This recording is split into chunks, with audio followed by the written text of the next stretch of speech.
മൂർച്ചയുള്ള കത്തി കൊണ്ട് താടി വടിക്കാൻ പേടിച്ചിരുന്ന 1000 വർഷം മുൻപത്തെ ഒരു ഗ്രാമത്തിലേക്ക് നിങ്ങളൊരു പോർട്ടബിൾ ടിമ്മറുമായി ചെന്നാൽ എന്ത് സംഭവിക്കും? തൊട്ടാൽ മുടി അപ്രത്യക്ഷമാവുന്ന ആ മാന്ത്രിക യന്ത്രം കണ്ട് അവർ തീർച്ചയായും ഞെട്ടിപ്പോവും. കത്തി വേണ്ട, വെള്ളം വേണ്ട, ഈ ചെറിയ യന്ത്രം താടിയിലൂടെ ഒന്ന് ഓടിച്ചാൽ മതി, നിങ്ങളൊരു പുതിയ മനുഷ്യനായി മാറും. നിങ്ങൾ ട്രിമ്മർ ഓൺ ചെയ്ത് ഗ്രാമത്തലവൻ്റെ അടുത്തേക്ക് കൊണ്ടുപോകുന്നു.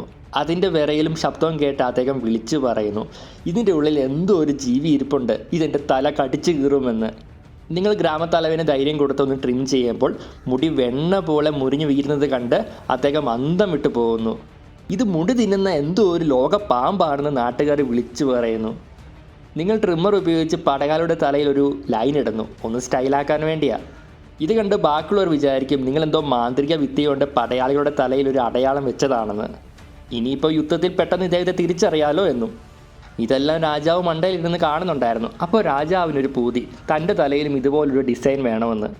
അങ്ങനെ രാജാവ് നിങ്ങളോട് പറഞ്ഞു, എൻ്റെ തലയിൽ ഇത് ചെയ്തു തരാൻ പറഞ്ഞു. അങ്ങനെ നിങ്ങൾ രാജാവിൻ്റെ തലയിൽ നല്ല രീതിയിൽ ഡിസൈനൊക്കെ ചെയ്തു കൊടുത്തു. അപ്പോൾ നിങ്ങൾക്കൊരു തോന്നൽ, എന്നാൽ പിന്നെ രാജാവിൻ്റെ മീശയും കൂടെ ഒന്ന് ചെയ്താലോ എന്ന്. അങ്ങനെ രാജാവിൻ്റെ മീശ ചെയ്തും രാജാവിൻ്റെ മീശ പോവുകയും ചെയ്തു. ഇത് കണ്ടതും മന്ത്രിസഭ മൊത്തം നിശബ്ദമായി. രാജാവ് കണ്ണാടി നോക്കി, എൻ്റെ മീശ എവിടെ എന്ന് ചോദിക്കുമ്പോൾ നിങ്ങൾ പറയും, ഇത് പുതിയ മോഡേൺ മാന്ത്രിക മീശയാണ്, കുറച്ച് കഴിഞ്ഞ് വന്നോളുമെന്ന്. ഒടുവിൽ ചാർജ് തീർന്ന ട്രിമ്മർ ഗ്രാമത്തലവൻ തൻ്റെ പച്ചമരുന്ന് അരയ്ക്കാനുള്ള കമ്പായിട്ട് ഉപയോഗിക്കാൻ തുടങ്ങി. ഇതെല്ലാം കാണുന്ന നിങ്ങൾ സ്മൂത്തായിട്ട് അവിടെ നിന്ന് എസ്കേപ്പ് ചെയ്യുന്നതായിരിക്കും ബുദ്ധി.